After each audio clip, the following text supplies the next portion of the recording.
Telling you now, I know I opened up a show yesterday by saying this, but I'm going to continue to tell you, if you do not believe that Brian Kelly has got to win, must win next season, you are crazy. The trolls are out. The national media is out. They're already asking him questions about Notre Dame. The national championship game hasn't even been played yet.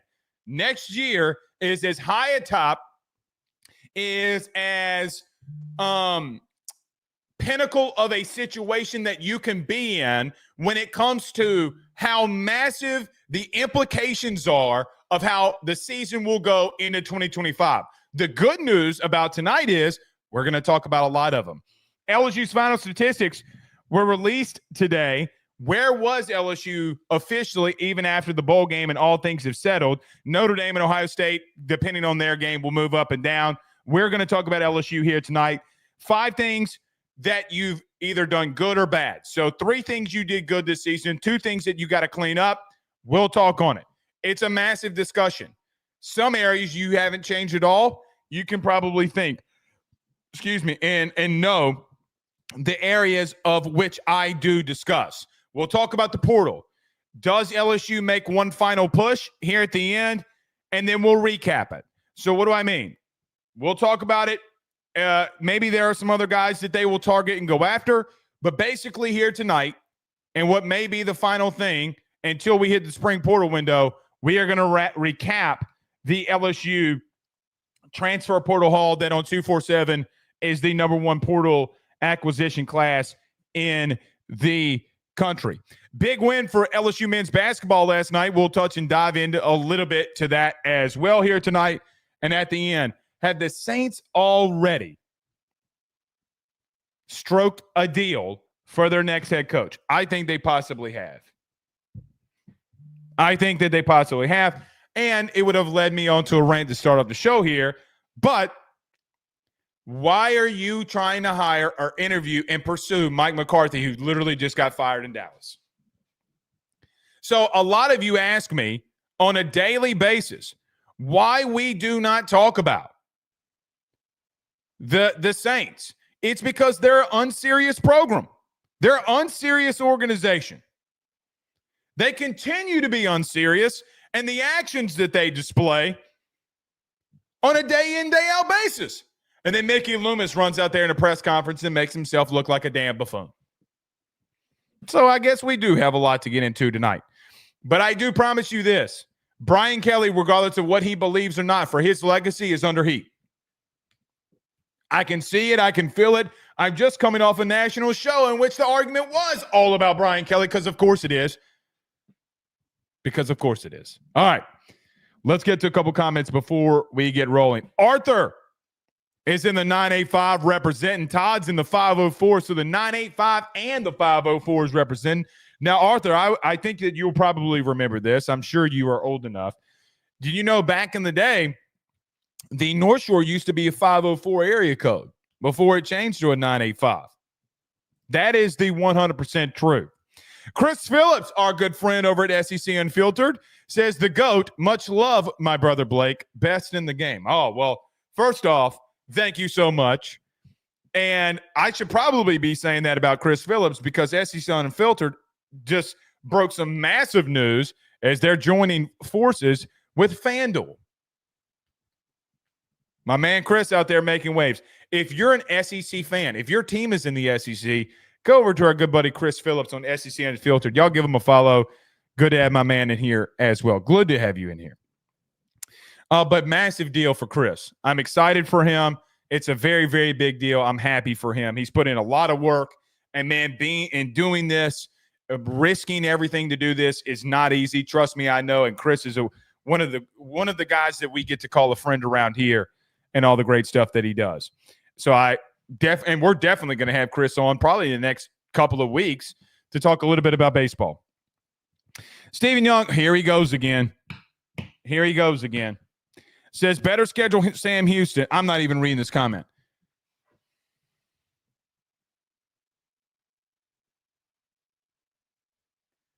I can't.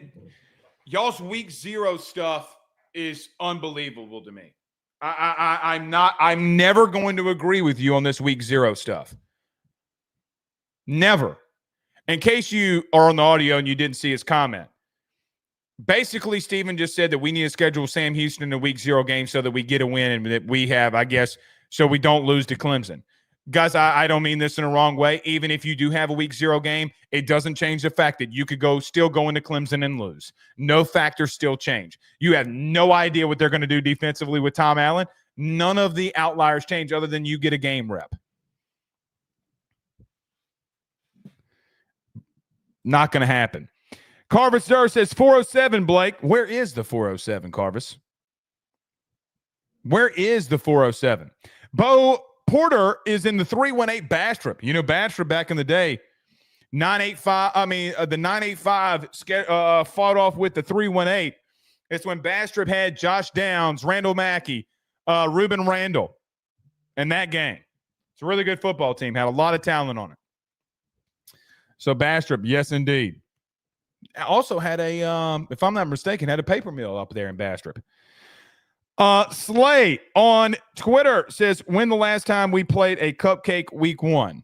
2019. When you played Georgia State or Georgia Southern, I forget. I'm pretty sure it was Georgia State. But Joe Burrow and the boys. Jared Addison's, but even though that you played them in week 1 does not change the factor that that team would have beaten everybody. That team would have beaten everybody.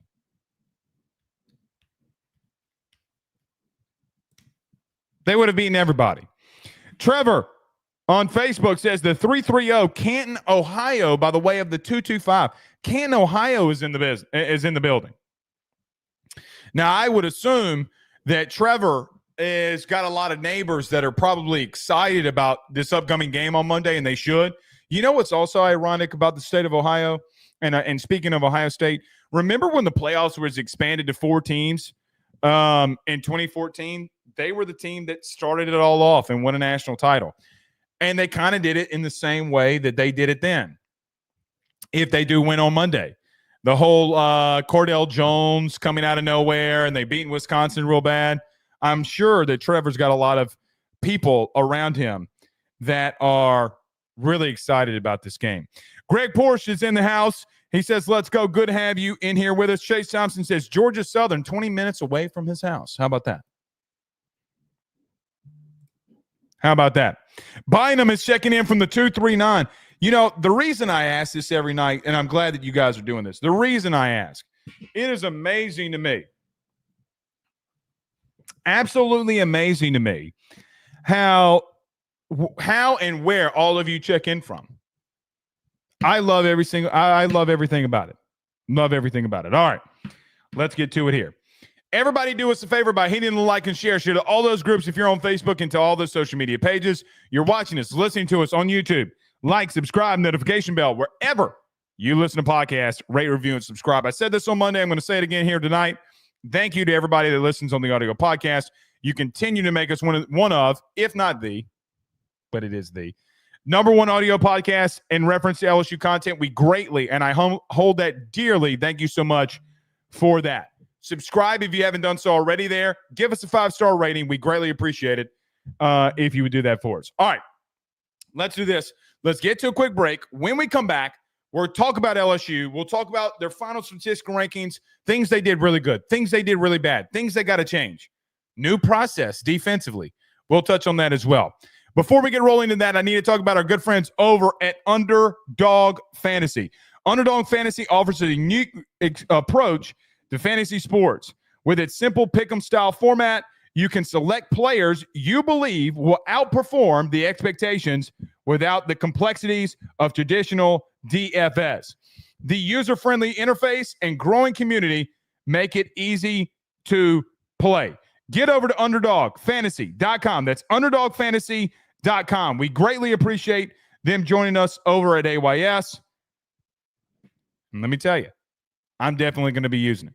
Let me get to a quick break. When we come back, we'll dive into some LSU football. Stay with us. BetOnline is the fastest and easiest way for you to wager on all of your favorite sports, contests, events with the first-to-market odds and lines. Find reviews for all the news for each league, including Major League Baseball, NFL, NBA, NHL, combat sports, college sports, esports, and even golf. BetOnline continues to be the top online resource for all of your sports information for live in-game betting, props, and futures. Head on over to BetOnline today and use your mobile device to join and make your first sports bet. Use our promo code BELIEVE50, that's BELIEVE50, BLEAV 50, to receive your 50% off welcome bonus on your first deposit. That's betonline.ag, betonline.ag. He will sell your house and find you a new. Well, Tyler's the man, he's here for you. If you want to buy or sell, well, it's not too late. Dial 955-0008. Just call 955-0008. Y'all call Tyler, he'll shoot you straight. Louisiana is unique. The food, the festivals, even the bugs. No, not mud bugs. Unwanted bugs like these. The ones you don't want crawling in your home or business. Trust the Shield from J&J Exterminating. We've been protecting Louisiana homes for over 50 years, earning the trust of our clients because we deliver what we promise. Protect your home from pests. Get the Shield from J&J Exterminating. J&J Exterminating. J&J has protected Louisiana homes and businesses for over 60 years. Call him today, make the pests go away. J&J Exterminating. Yeah. All right. Let's get to it here. So is LSU going to have a new process defensively? Now, we've mentioned it. We've kind of hinted at it. But I kind of want to talk about that tonight because, and we're going to recap what LSU did in the transfer portal here in just a moment. There are a couple of things that I want to hit on before we get to the portal because the final rankings back on the NCAA website and all those things like that, you have a pretty good idea of what the final statistics of where LSU ranked in the 2024 season, things that they did really good, things that they did moderately bad, that even though it was moderately bad, from a statistical analysis standpoint, was better than what it was a year ago. The interesting thing that I want to look here at LSU tonight is three really good things that LSU did. Two things that just have to be cleaned up. Let's look at a couple of them. Number one, I think that when you look at LSU this year, taking the turnovers out of it, guys, you were top 6 in the country in total passing offense, 314.2 yards a game. Now, you threw the ball a lot, so you should be up there. Because anytime that you have a top 10 team in any statistical category, regardless of what it is, that means you're doing something very well. I thought that there were times and moments where LSU offensively, even though I don't think that they had the weaponry that they do now, they were moderately really good. The way that LSU attacked you and gave you problems was how they attacked you through the air. Now, LSU had a 3-game skid, we all remember, in the middle of the season that would wind up to come back and bite them in the ass for their aspirations of making the playoffs. When LSU is clicking, they are clicking. And you have now a second-year quarterback that can lead you and has been in the fire with a lot of snaps. Guys, Garrett had over 500 passing attempts. That is a little too much. But I still think that you can have a lot of that same success. There is something later that we're going to talk about that LSU has got to change, and that I think that can change. But the best thing that you did as a team, even though you did it a lot, and statistics can be skewed in this area, guys, quite frankly, when teams looked at LSU, they looked at a team that, look, man, regardless of what happens, regardless of how the game goes, they are going to attack us through the air. The counter argument to that and why it wasn't as efficient, two things really, but one in particular. Guys, you had 20 total turnovers when it came to the passing game this year, whether it be interceptions, fumbles, etc. or turnover on downs. That is a lot. So much so that you were tied for 74th in turnover margin. It's not good. I think that you have shown, if you're LSU, where you can take it to the next step. I think that Garrett has shown in flashes where he can take it to the next step.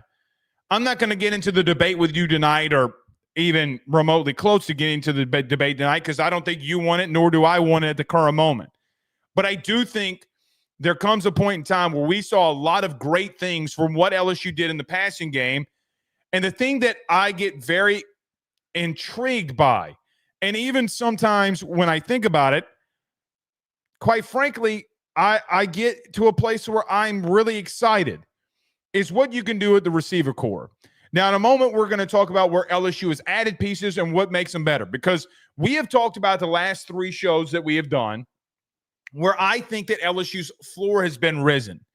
But I've never really gone into specifics as to why, in reference to what you've done there and recapping that portal class. I don't think that you have a room offensively that I am more intrigued by than wide receiver. I do think that if Chris Hilton can stay healthy, he can be one of the better receivers in the SEC. I do. I don't know if he can be the best because Ryan Williams still out there. And you do have Nick Anderson and Barry Brown on your team. But Chris showed, even though you didn't even throw the ball to him in the second half, which is stupid. When he is healthy, he can be very dangerous. And moderately against really good defenses, because Oklahoma was still a top 15 defense statistically. I'll even throw top 20 in there just in case. But the best thing that you did as a team was throw the football around. The thing about that, too, is that you were in the top 3 in passing attempts. You were in the top 2 in dropbacks. You threw the football a lot. And I will be real with you, even though I think that you can be massively explosive there, I still think you need to dial it down some. The counteract to that offensively, even though you were so good in throwing the football around in moments, guys, you were 104th in the country in rushing offense. And I know I've talked about it last night. I talked about it on our special episode, and I'm going to talk about it again here. Guys, you're not going to win anything without it. So as good as you have been there, as good as a leap that you can even take, as talented as you are in so many areas, guys, if you cannot dial it down and run the football, you're not winning jack diddly. I'm sorry to put it like that, but it's the truth. Guys, anytime that you're in a statistical category where you're in the hundreds, hell, when even you're in the 75s or greater, you are very inefficient. And you were very inefficient. I think it's funny that some of you would argue me, well, Garrett doesn't have a running game. He didn't. It doesn't excuse the turnovers, but you're going to have to find a way to run the football without Jaden Daniels. And you have not found a way outside of Jaden Daniels to run the football. LSU was 104th, 121.1 yards per game in rushing. Guys, that's got to drastically jump up. I'm not saying that you have to be the best rushing team in the country, but you got to be in the top 60s when it comes to running the football, or you're just not going to win football games that you need to win. Guys, this game is simple. And when you don't have the counteract to go along with and be cohesive in the running game with a passing attack that can be lethal, it's just simply not going to work. And you're putting too much on Garrett's shoulders. If you get into a situation next year where you're having to put that much pressure on his shoulders again, I do have confidence that he can take that leap.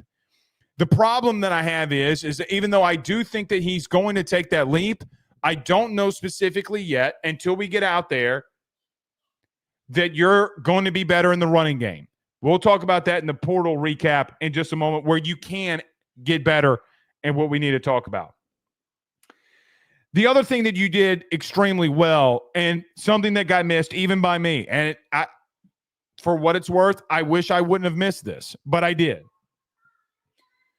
LSU ended the season 4th in the country on third down offense. And I think that gets missed for one big thing. Now, all these statistics, you can go find them on teamrankings.com. That's teamrankings.com. That is not a plug for them. I do not know them. That is where I got it. This is all total statistics. LSU being fourth and third down offense is a big deal, and it's got to continue. It also tells me one thing, and one thing only. It tells me that from a percentage standpoint, when you got in third down situations, that Sloan did call plays that got you into favorable positions. I do think in between the 20s is where a lot of these happen, because I dug a little bit deeper. Guys, on third down in the red zone, you go from fourth in total third down offensive conversion rate to 78. And you kicked a lot of field goals. So where you were in a good situation in between the 20s that you converted a lot of third downs. Guys, you're right at 50% on your conversions. That is fantastic. That means you had a lot of really good play calls down the stretch of games. The problem is most of the times when you could have converted more, you couldn't run the football. And think of all the third downs that you missed if you could have run the football.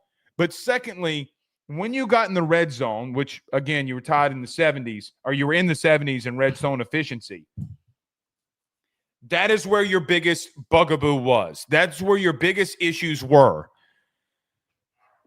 Guys, that also goes with how bad you were in moments in scoring offense. When I look at scoring offense, you were tied for 47th. Well, Blake, that's not that bad. You're right, it's not that bad. How many times did you get in there to where you should be better? And you were inefficient in the red zone. I think offensively, for me, I think that there are some things that you desperately need to work in on.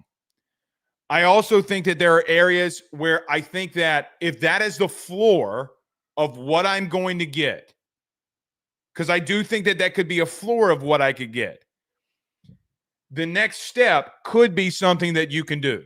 Again, me personally, I have faith that you can do that. The question becomes is, can you do that? I don't know. We'll see.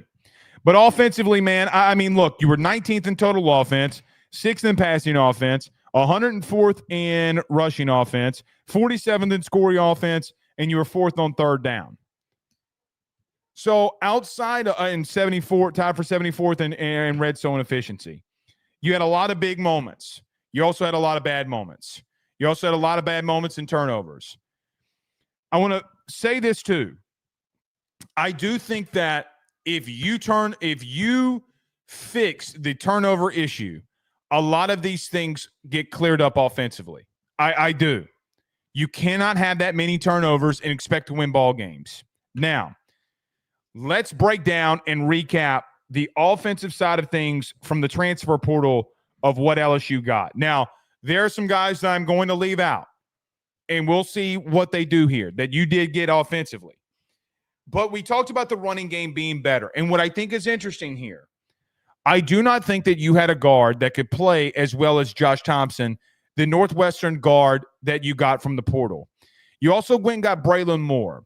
The interesting thing about both of those young men is that I do think that they're massive, and I do say this, massive upgrades from what you had previously. Now, I think Miles Frazier gets a little bit more flack than he probably should, because I do think Miles played better than what some people will give him credit for. But from center to guard, I do think that those two positions and those two players get overlooked more than anything else. DJ had a rough year. Now, I don't think everything was on him. I do think there were moments and times where he held up that we blamed him, that there shouldn't be any blame. I remember multiple runs that I will show you against Ole Miss, multiple runs against Alabama, multiple runs against A&M, where people said that he got blown up or he wasn't doing good enough, and your running back is tiptoeing through the hole and not hitting the correct hole, and we're blaming it on DJ. I don't think that's, number one, fair, and I do think it's going to be very interesting to see what LSU does with him. But you're bringing in a guy from Virginia Tech and Braylon Moore to play center. You're bringing in Josh Thompson to play guard. At least that's what I'm thinking that you're going to do, is play him at guard. Guys, Brian Kelly in his entire career wanted to run the football with inside zone. It's not necessarily new. It's exactly what he did with Jaden Daniels, outside of pulling it and doing zone reads and other stuff off of that.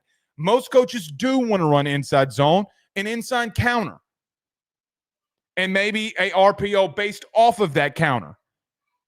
But, man, I got to tell you, I think that there is a possibility when you look at the portal additions along with LSU offensively.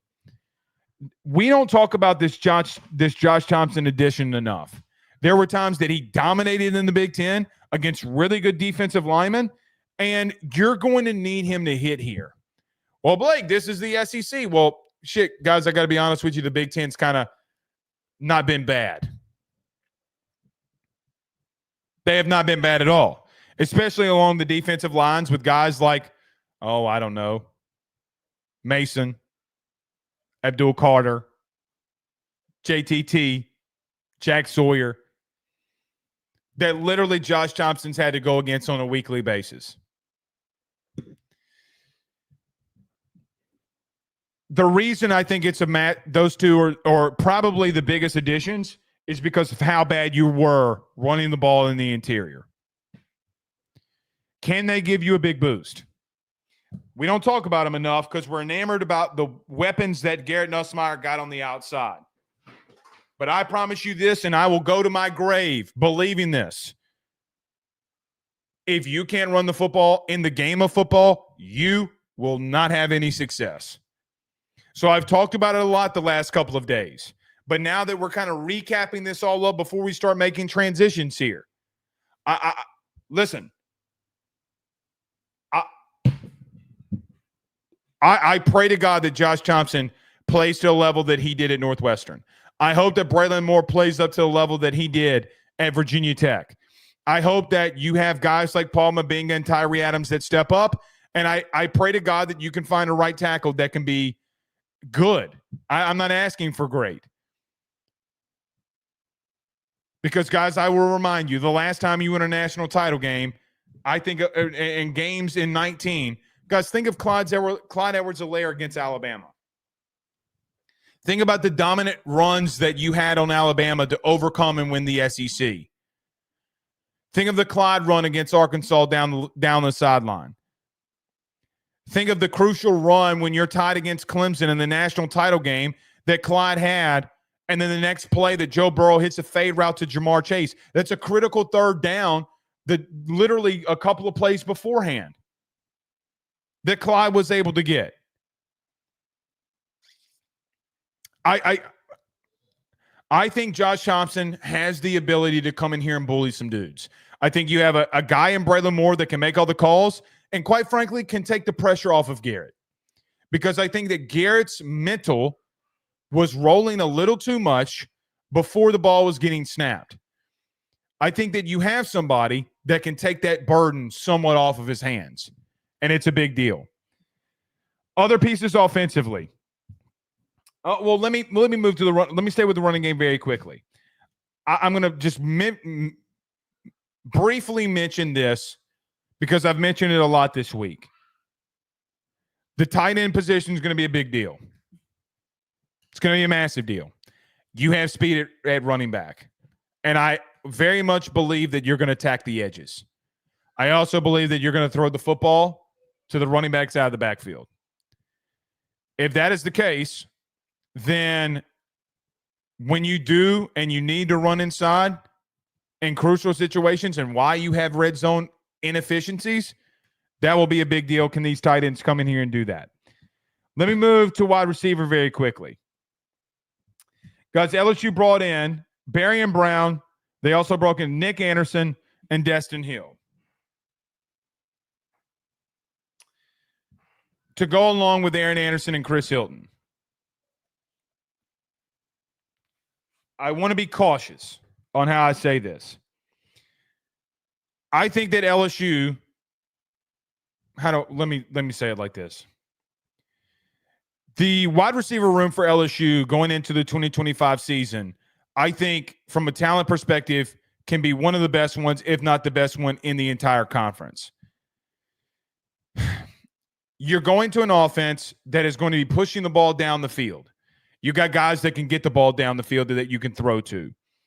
Barion Brown, for me, is an interesting case because I do look at the offense that he was playing in at Kentucky, and I look at Nick Anderson and ask myself, are you getting close, or can you get close to a guy that will have the same level of production that he did at Oklahoma 2 years ago? To go along with two guys that we've seen the explosiveness in with Aaron Anderson and Chris Hilton.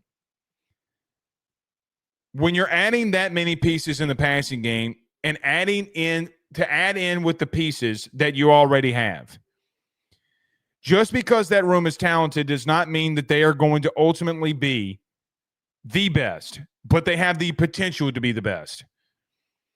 I think the most interesting thing to me, and we talked about DB a lot from LSU for spring football, is how do some of these wide receivers show themselves early against these DBs with a quarterback that's going into his second year as a starter. I think that even Destin Hill, if given the opportunity and the ability, can do some special things. We've seen the athleticism. The catch that he had against Georgia a couple years ago was as athletic, freakish of a catch that you'll ever see.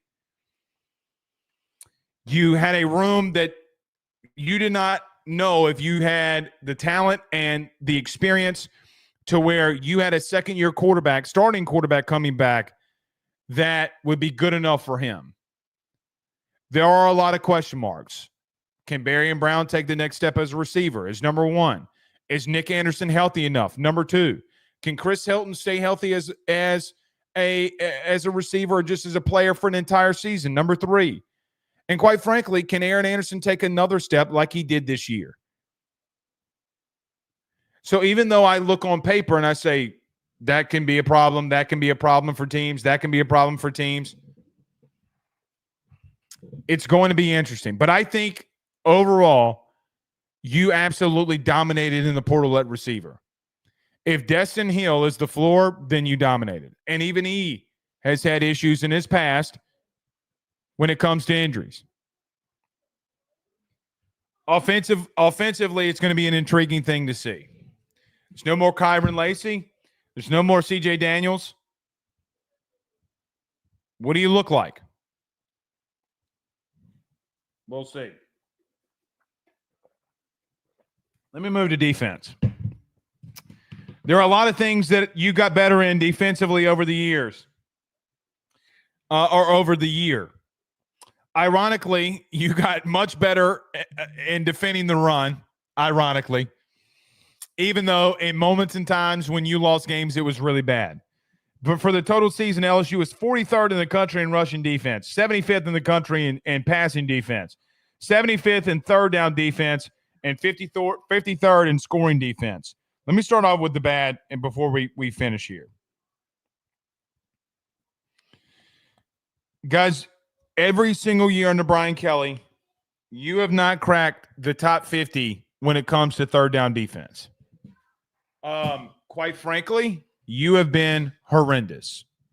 You've had two different coordinators. You've had 6 different position coaches. You've had a lot of coaching. For some of these guys, I can even go back to the Ed Orgeron era and say that you had some of those same issues under Ed. Guys, the biggest thing for you as a defense is getting off the field in critical moments. And whether it be last year when you were in the high 80s, low 90s, majority through the year, when it came to third down defense, that's something that you have not fixed. Now, you did fix it a little bit this year, but guys, you're just not good enough, and you weren't good enough. Here's how I'm going to wrap this up defensively and why I think that there's a new process underway for Blake Baker and company. I am ready to turn the page on a lot of these guys that were playing for LSU on defense. You can change so many things around this program, meaning you can change coaching staff, you can change player personnel, you can change so many different things. The one constant thing that LSU has struggled with has been third down defensively under Brian Kelly. You're 75th this year. You let teams convert 40.27% on third down on you. that ranked 75th. That is not good enough. You're going to have to be better on third down and getting off the field and allowing Garrett and company to get back on the field and go out there and score more points. Quite frankly, the reason that I'm glad and I think that this is going to be a new process is because there are so many different changes that you're going through. I don't mean this in a negative light, but I want to point this out. You've had so much overhaul defensively when it comes to a coaching staff with a lot of the same third down production that, quite frankly, I look at it and say that it's got to be player driven. It's got to be. Either you don't know where you need to be, or you're not good enough, or you're not athletic enough, or you're making the wrong reads. Like I think about the UCLA game on third down, where a tight end runs in double move on Major Burns, and they score an opening touchdown on their first drive. Guys, that was on a third down. Okay, they came out and had a decent drive on their first drive with Eric Bieniemy as their OC. Okay, sounds good. I expect stuff like that. The man scripted 15 plays, and he got over on you a little bit. Sounds good. But you know what I'm not going to do? I'm not going to make excuses for one area that you've been so bad in. Because 74 teams have been better than you the last 3 years on third down defensively. Guys, you will not go anywhere unless you fix that. There is no team in the country that made the playoffs this year that was below 30. Now, the only one, there was one. I shouldn't have said it like that. There was one. The one was Arizona State. But I'm talking about from the big boys and the guys and the teams that we have to play. No true Power 4 opponent has had a third down defense that bad and done anything that's worth a Rudy Poo.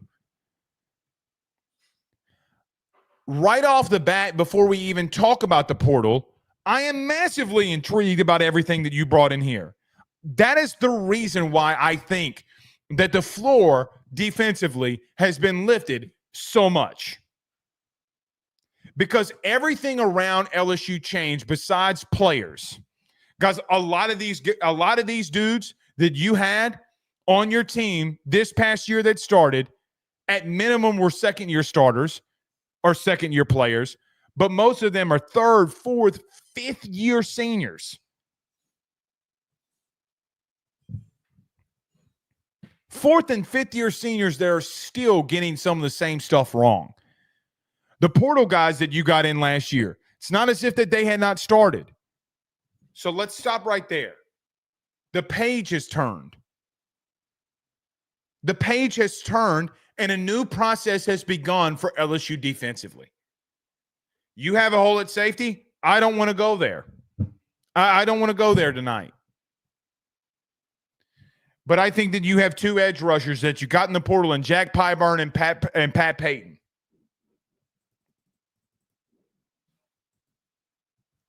I think that you have gotten really good or much better from a depth perspective at defensive tackle. The only thing I keep hearing at defensive tackle right now is Zion. It's the only thing I keep hearing. And that Bo Davis really thinks that he knocked it out of the park in high school recruiting. That's all I keep hearing. You finally have the depth at that position. But, man, could things be worse for you in the secondary? Yeah, they can be worse. They 100% can be worse than what you've had.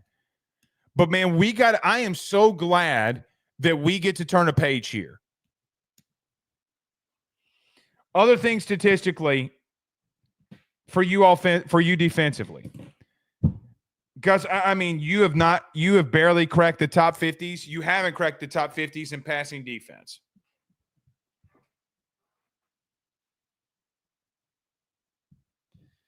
Guys, you were 46th in the country going in before Baylor, and you had such a bad performance that you dropped to 75th. I think you're better there with DJ Pickett, Jakeem Jackson, and Mansour Delane. And let's call it what it is, even with Tamarcus Cooley. That will probably play the nickel. Oh, and by the way, technically, I think that Perkins is going to be moving to star, which would technically make him a secondary piece. He'll probably be in that safety room. Man, it's been abysmal. You are not up to your standard. Can DJ Pickett come in here and be the bona fide 5-star guy? I hope so. Because, look, when we go out there in March, DJ Pickett playing now. He's playing. But, man, I'm glad that you're able to turn a page here. There's no other position group, though, that you're overhauled more than the D-line. There is none. Because you're just not good enough. You're not good enough.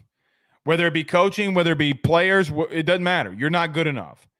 But I think that you've changed and gotten a new process here. Let's talk about some pieces defensively. I'm so high on Pyburn. I'm so high on Pat Payton. What can Sadiq Mitchell give you? And I think that you revamped your entire secondary. I would assume after spring, you're going to have some guys that are on your roster right now that maybe have been here that are going to hit the portal. But LSU, I say all this to say, and I say the new process. Guys, by LSU coaches' actions, they are telling you that they did not feel like they had the guys under the starters that can come in here and compete and win. That is the bottom line. I hope you hit. The last time you went into the portal this much defensively, it worked. Best defense you've had under Brian Kelly was 22. I think you're going to have a whole new process. I think you'll have a whole new defense. And it's going to be interesting to see how Blake Baker lines this thing up and gets things going. All right. Let's see. Let's get to a couple comments. Conrad says, Perkins is a strong safety in my opinion. Well, not right now. He's too big. But he definitely can play that star role. So, which I guess technically would make him on paper would make him a strong safety in many regards. Penn Jones says, yeah, total rushing was over 2,500. You talking about defense or offense? We gave up a lot. Conrad also says, can Bo Davis teach run blocking? Probably. I mean, he's seen enough of it.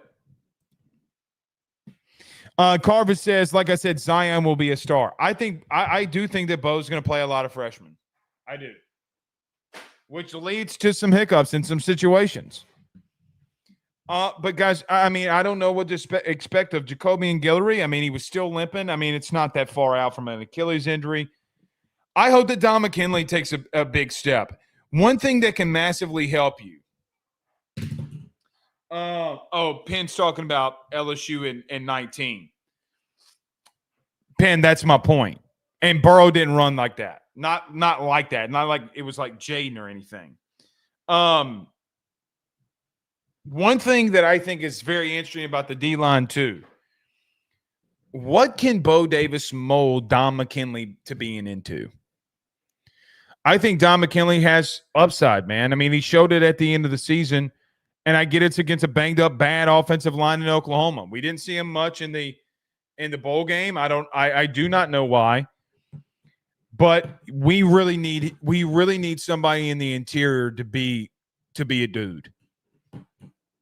I think that you're going to get high production from edge, but guys, quite frankly, you've been dominated in the interior. And I wish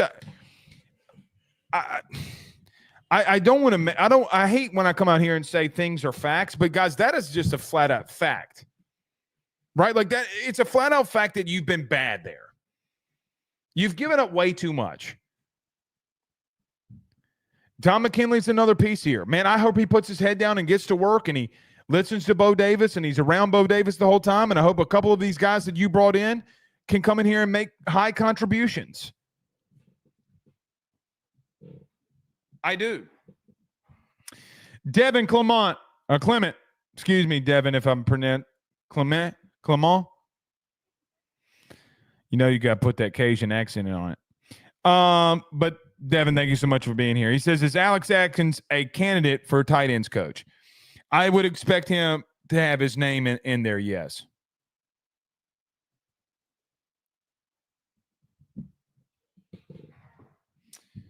If it is Alex Atkins, I would love it.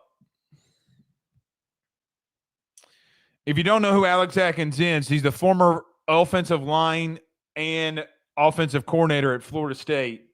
He got suspended at the beginning of the year for improper recruiting situations in the portal. I think Alex Atkins can come in and help you in the running game. I don't know how Brad Davis would feel about that. Would Brad Davis feel like he's got to look over his shoulder? But here's the truth, too.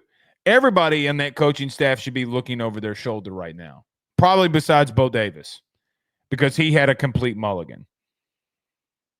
I mean, I'm not grading Bo Davis on anything. You know, this is when his clock really starts for me. But yeah, I think that he should have his name in there. If Barry is the next Reggie Bush, says Stephen Young, as comped, we don't have to worry about the run game. You do have to worry about the running game. Who's going to run the ball on 3rd and 3 inside the tackles?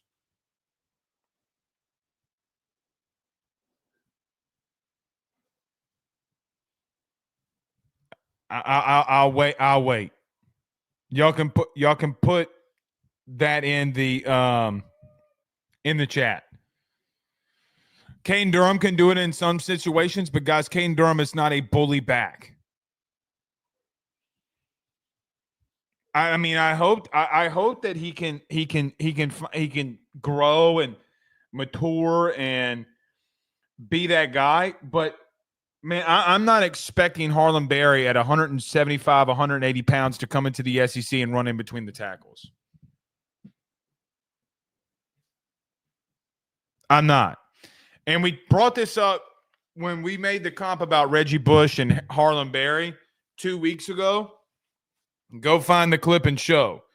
But Lindell White, a former guest on the show, multiple-time former guest on this show, was really the bell cow of that team from a rushing statistic perspective. Reggie was utilized in so many different ways. You can do that with Harlem, but when it was 3rd and 1 with the game on the line, they're giving the ball to Lindell White.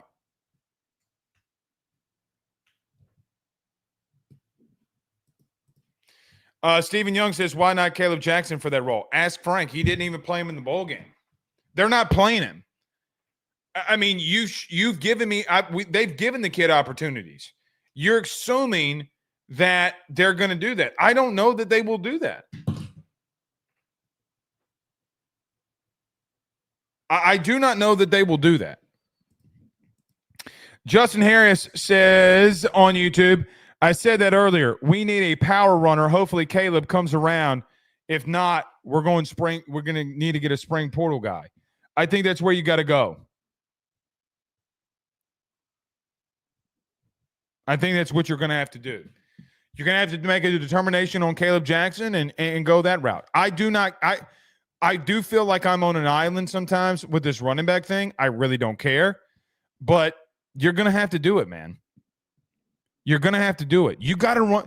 Guys, you got to run the football. And quite frankly, I don't think that you can allow to take a risk and hoping somebody pans out. I don't think you can take that risk. I really don't. Maybe you do special things in the running game, like you do jet sweeps and you give the ball to Barry Brown and Xavier Thomas. Maybe you do that. I don't know. But man, you better line up and run that damn football. This shit ain't no joke. It ain't no joke. Blanche Hudson says, give the ball to Bo Bordelon. Yeah, I think Bo Bordelon might be a backup piece. unfortunately for him. All right, let me get to a quick break. We'll wrap the show up at the end. I'll take more questions, thoughts, concerns. We'll talk a little basketball, baseball, anything you want to talk about. Anything you want to talk about, put it in the comments. We'll talk about that next. Stay with us. Guys, I want to talk to you about our good friends over the Drake Williams Law Firm and Drake Title Company. Are you facing tough times due to an injury from a car accident, navigating the complexities of divorce, or purchasing a new home? At the Drake Williams Law Firm and Drake Title Company, they understand the challenges you're going through, and they are here to help. The lawyer team of Ernie Drake III, Ryan J. Williams, and Summer Vignair, along with Morgan Daniels, have the experience and proven track record to give you that peace of mind. Give them a call today at 985-386-7600. That's 985-386-7600 to schedule a free consultation at their brand new office located in historic downtown Ponchatoula. They're also doing a special, the AYS special. If you're refinancing or closing on a home in Southeast Louisiana, request the Drake Title Company to handle your closing. If you mention Blake Ruffino and AYS, you're going to receive a $400 discount on title fees. Again, give them a call at 985-386-7600. Let them know that Blake Ruffino. Guys, you might know my good friend Carol Falls and all the great service that he provides over at State Farm. He is your good neighbor after all. But did you know State Farm has surprisingly great rates as well? Along with a great neighbor service, State Farm agent Carol Falls has surprisingly great rates for everyone inside the state of Louisiana. So call him today at 985-395-4300, 985-395-4300 for all of those surprisingly great rates on auto, home, and life insurance needs. Like a good neighbor, State Farm is there, and individual premiums will vary by customer. All applicants subject to the State Farm underwriting requirement. Louisiana is unique. The food, the festivals, even the bugs. No, not mud bugs. Unwanted bugs like these. The ones you don't want crawling in your home or business. Trust the Shield from J&J Exterminating. We've been protecting Louisiana homes for over 50 years, earning the trust of our clients because we deliver what we promise. Protect your home from pests. Get the Shield from J&J Exterminating. J&J Exterminating. J&J has protected Louisiana homes and businesses for over 60 years. Call him today, make the pests go away. J&J Exterminating. Yeah. BetOnline is the fastest and easiest way for you to wager on all of your favorite sports, contests, events with the first-to-market odds and lines. Find reviews for all the news for each league, including Major League Baseball, NFL, NBA, NHL, combat sports, college sports, esports, and even golf. BetOnline continues to be the top online resource for all of your sports information for live in-game betting, props, and futures. Head on over to BetOnline today and use your mobile device to join and make your first sports bet. Use our promo code BELIEVE50, that's BELIEVE50, BLEAV 50, to receive your 50% off welcome bonus on your first deposit. That's betonline.ag, betonline.ag. We're back.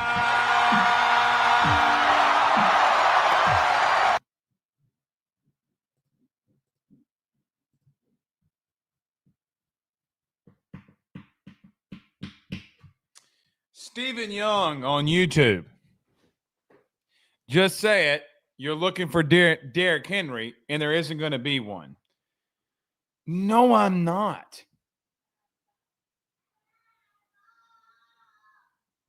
Stephen, with all due respect, and I mean this with all due respect, if you think that you can afford to go into a season where you can't line up and run the ball consistently or be physical on 3rd and 3 and think that you'll make the playoff, you are crazy. Not once did I come out here and say that I want a Heisman Trophy winning running back. I would love for Derrick Henry to be on LSU's team. I'd love for Reggie Bush to be on LSU's team. But when you went up against South Carolina, when you went up against Alabama, when you went up against Florida, when you went up against Texas A&M, when you went up against USC. After John Emery got hurt, you could not get a yard in the running game. USC in the second half, you had a turnover on downs. It was a 4th and 1. You could not run the football. You had 1st and goal from the 6. You got down, 4th and goal from the 2. You couldn't run the football. And y'all are saying to me that I'm over, I guess, by saying, oh, Blake thinks we need a Derrick Henry. Fucking right, we need a Derrick Henry. Every team wants one. But there comes a point in time that if you think that 104th is anywhere remotely close to going to get you to the playoffs, you're going to get bent over and you're going to get your ass whooped. Having a prostate exam is going to be more fun than watching that running game.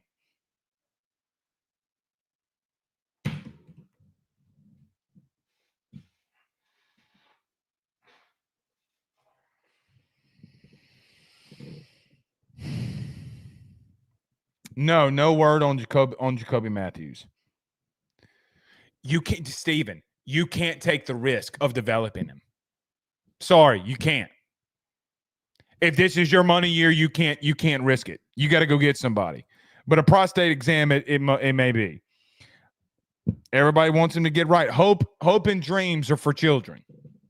Reality is what work is being put in. Last thing before we get out of here, I am happy for Matt McMahon that they won last night. I am happy for the program that they're not going to start off 0-4 in the SEC, unlike John Calipari. I am monitoring the situation a lot like you. I hope they can continue to be really good. I don't know if they will continue to be really good, or I say continue to be really good. I don't know if they can win games. I think Arkansas is a bad basketball team, so we'll see. All right, we'll see y'all soon, man. Y'all have a good night. Peace.